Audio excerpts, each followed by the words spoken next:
Hello everybody and welcome back for another episode. Today we're going to be talking about the cement that made America. Now I like to look for inconsistencies in the official narrative, and this particular subject that we're going to be talking about today has, as far as inconsistencies goes, it has to rank right near the top. So I'd like to start by just giving a quick history of the invention of cement, since we're going to be focusing on it quite a lot here in this video. Now, the Romans are credited with the invention of cement. After the fall of Rome, whenever exactly that happened, according to the official narrative, the secrets of concrete were lost. And you have to go all the way to the 1500s for some information about concrete to reappear and cement. It took over a millennia for concrete to make a comeback. Now we jump to 1750 when, who is this individual again? John Smeaton from Britain, who's also known as the father of civil engineering. He rediscovered how to make cement in the 1750s. And I just kind of wanted to highlight the fact that he's doing the old hidden hand, which doesn't make me feel good about this whole narrative right from the start. But so 1750, concrete or cement rediscovered, at least in an early form. And then in the 1850s to the 1880s, you have something called Portland cement. So most industrialized countries by the mid to late 1800s are all using this different type of cement. So there was like this 150 year time frame before 1850 where they were using this different type of cement, and it's typically referred to as a natural cement. So now I wanted to jump into these third system fortifications, which were constructed these are in the United States, and these were constructed between 1817, we're told, and 1867. Now, the reason why I want to talk about these structures is because this is what led me down the road to finding out about what I'm going to tell you about. So I was looking into these third system fortifications, and there's well over 40 of these forts. Most of them are on the east coast of the United States, and they're very geometric in design, but they're made with massive amounts of bricks. And this is Fort Adams. This one's a nice one, Fort Monroe. And again, this is between 1817 and the Civil War, basically. So a lot going on in the United States. Fort Pickens, and this is Fort Point, which is in San Francisco. I think it's right next to the Golden Gate Bridge, but it's obviously right on the West Coast. So a lot of these forts, and the one that I really was looking at was this Fort Jefferson, which I believe is one of the biggest, if not the biggest. And I think estimates are that it's made up of 16 million bricks. Yeah, 16 million. Now, the chief of engineers during this time period when these fortresses are being constructed, and the person who was responsible for the oversight of those fortresses is this General Joseph Totten. Now, right away, I just noticed in his Wikipedia, I think he's on the board of trustees of the Smithsonian Institution. So that's one strike right there for me. But I wanted to look and see if I could find a picture of him as a younger man, and sure enough, yeah, again, man, all these key players, they can't help but flash that hand sign. And again, it's just the sign of the master of the second veil. So that's 2 and 3 strikes for me with this. That's not making me feel good about the whole narrative that he's behind the construction of all of these. And so we're not off to a good start with the narrative, in my view. And just as I was mentioning, the Fort Jefferson composed of over 16 million bricks. And I mean, this is surrounded, it's 70 miles to the west of Key West. It's in, you have to get there by boat or by plane. So the idea of transporting 16 million bricks with mules and mules and carts, I mean, that seems excessive. That seems excessive. And here's just where Fort Jefferson's located. So it's actually in the middle of nowhere, but it's not that far from Havana, Cuba there. And what I wanted to show you here is just, there is Fort Jefferson. The area that it is in is referred to as the Dry Tortugas National Park. So it's within this national park called Dry Tortugas National Park. And this ranger called by the name of Mike Ryan, he was talking about the history of Fort Jefferson, and there was a quote from him, and he just says, "It's a very complex story, not well documented, and there are not a lot of secondary sources." Shocker, right? We're all so shocked by that. So anyway, I was looking into this fortress underwent a renovation.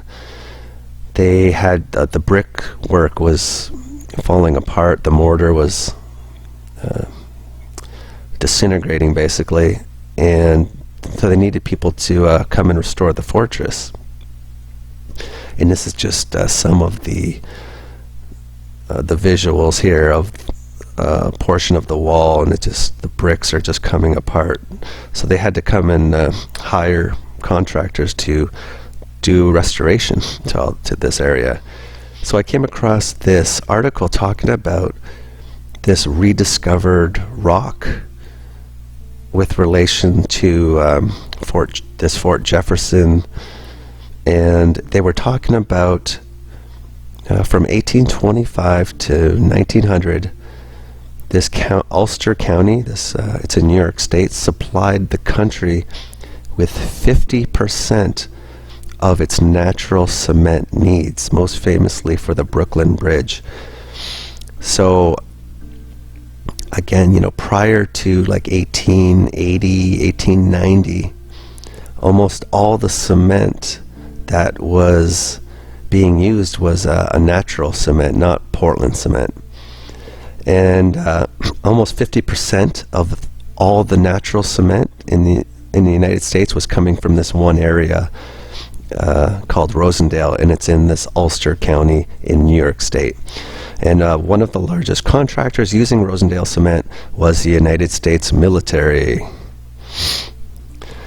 Now, in the article, it went on to say that natural cement is how America was built. It's how New York City was built. That was the mortar that held everything together from 1825 to almost 1900. Portland cement wasn't even created on a trial basis in the United States until 1876. So Rosendale, and then it says Rosendale cement was rediscovered in an unusual place, Fort Jefferson. So in my mind, I'm like, rediscovered? What's that all about? And this is just a picture of the mines in Rosendale. These mines are there and they do exist. This is where Rosendale is in Ulster County in New York State. Just reading this, it talks about how this person, Canvas White, he discovered this natural, this limestone that he used, and he created this natural cement. and it was used to build the Erie Canal, the U.S. Capitol, Brooklyn Bridge, Statue of Liberty, the pedestal, I believe, Grand Central Station, and pretty much most of New York City and Boston. And none of them could have been built without natural cement. So this person, Canvas White, is supposedly the he kind of discovered or came up with this water-resistant natural cement that was responsible for most of what was built in the United States. The type of natural cement that was used in the United States prior to like 1900. And when you start looking at it, where was natural cement used? It was used in the construction of thousands of historical architecture and engineering structures. And these are just some examples. Over 150 canal systems, including the Erie Canal, Chesapeake, Ohio, water systems, these military fortifications we're talking about, monuments including the Washington Monument, Statue of Liberty pedestal, state capitol buildings, museums, and other government buildings including city halls, county buildings, courthouses, libraries. The list goes on and on. And I showed these in the intro. This is the Erie Canal. When they were building the Erie Canal in the early 1800s, according to the official narrative, they didn't have a cement that was water resistant. So they needed to develop something, and apparently this Canvas, what was his name again? Canvas White. He came up with this natural cement that was water resistant and could harden in water. So this is just, again, Erie Canal. As again mentioned, all these state capitol buildings, or most of them anyway, were built using this natural cement. And I believe this is a town hall, I think, or a city hall, sorry. And this is the pedestal for the Statue of Liberty, all built using this natural cement with this concrete and mortar.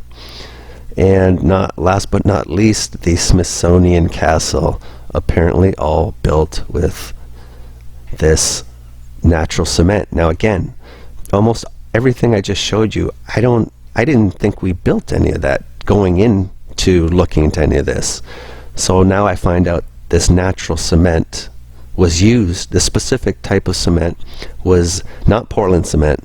This precursor to Portland cement was used to build. It was used in the building of a lot of these structures. So I thought, okay, that's interesting. But then I came across this article talking about restoring an island fortress brick by brick, and it was going into they were talking to these people who were restoring the Fort Jefferson. So as I'm reading this article, they are talking to this Ken Euracius, who is part of the restoration project at Fort Jefferson, and he was just talking about his experiences doing restoration at this other fortress called Fort Adams, which is one of those third system fortifications. And I'm just going to read what he says here. So he's talking about this restoration project at Fort Adams, and he just says, yeah, he decided to investigate the original mortar that was holding the old bricks together, because he couldn't figure out what it was, and because it wasn't anything that he had been using in modern times. And everybody kept telling him it was this lime mortar, but he thought there was something wrong with the picture. So he went back into the records and he read this General Joseph Totten's report, which again, that's interesting right there. But he learned that they were using this natural cement, and it was sourced out of Rosendale, New York. That's what we were just talking about a little bit earlier. But he goes on to talk about how he went up to Rosendale, where he met this person, Dietrich Warner, who I guess he's got a little museum in Rosendale, and I think it's like an historical society as well. And so he asks him, and he asks this person, what do you know about this natural cement? And this Dietrich Warner responds, what are you talking about? Everybody knows that all the buildings built from 1820 to 1900 in the United States were built with this material. And this Ken Eurasius says, well, you may know that, but nobody else in this country knows that. And so in my head, I'm thinking, well, hold on a sec. No one's aware of it? No one's aware of the cement they were using? So I go on to read this article and this interview, and they're just talking about how most of New York City is made with this material, most commercial buildings at least, and any engineered structure would have used this Rosendale cement, not lime. And this is just what blew me away. This pretty much sums it up. So the restoration experts in the USA, they went through this whole period from 1890s up through 2004 where everyone believed that the US had used lime mortar like they did in Europe, but come to find out we didn't. We had changed. So by 1990, they're saying, and I'm going to show you, it's actually by 1980, it had been completely forgotten, and nobody even knew what it was. Nobody knew what it was. These restoration experts have no clue. And this cement was crucial with the construction of all of these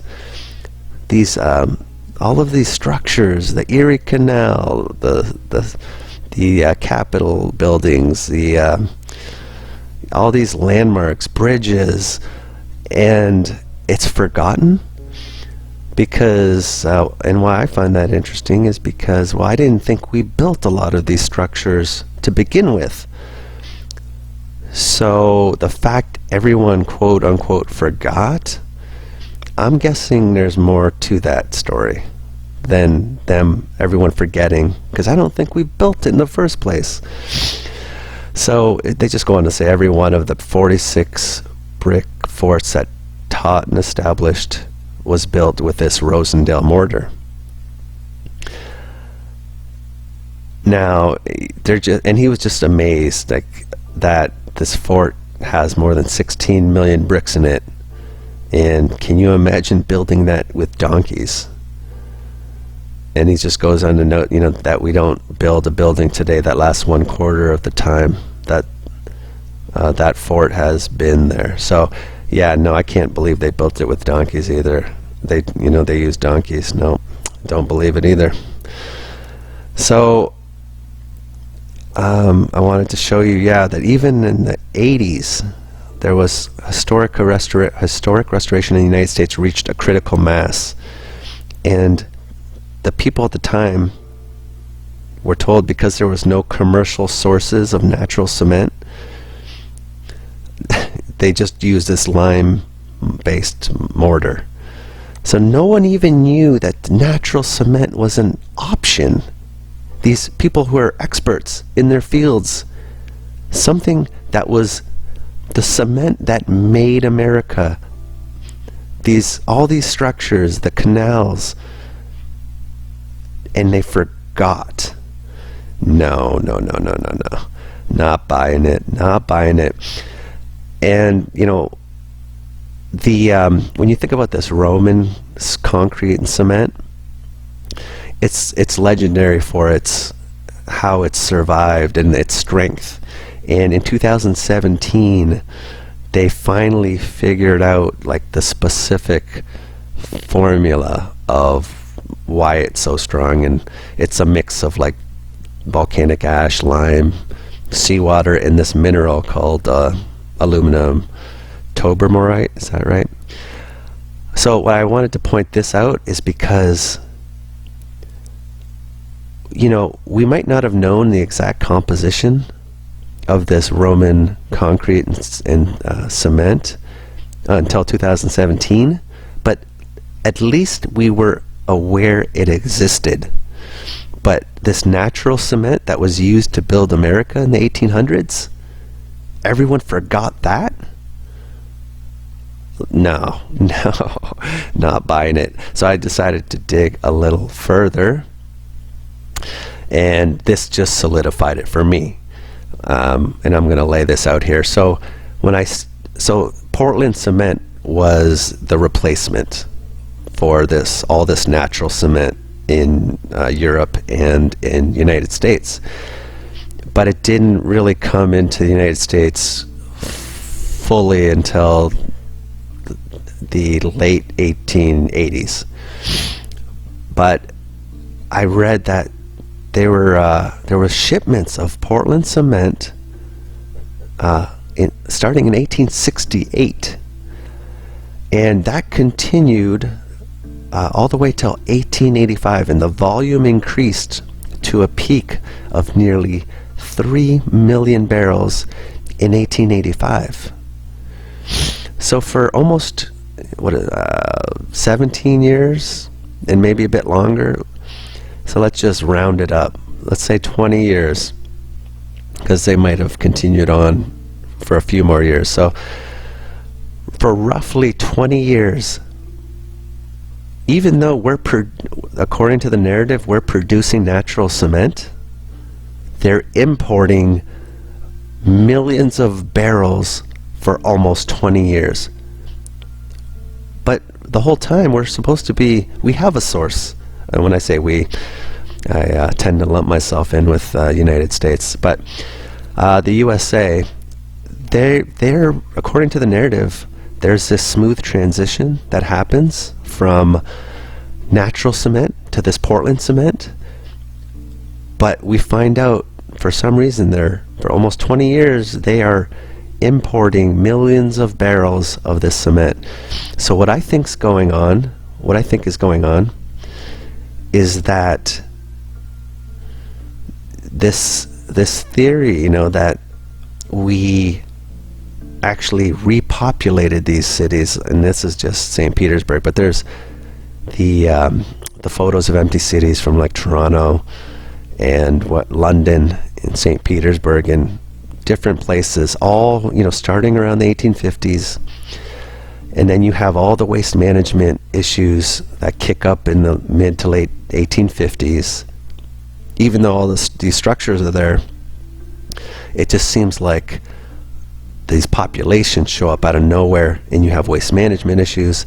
And of course, in 1860s forward, you have all the issues with orphans and foundlings, who in these record numbers, all these people are just showing up to these cities, it seems like.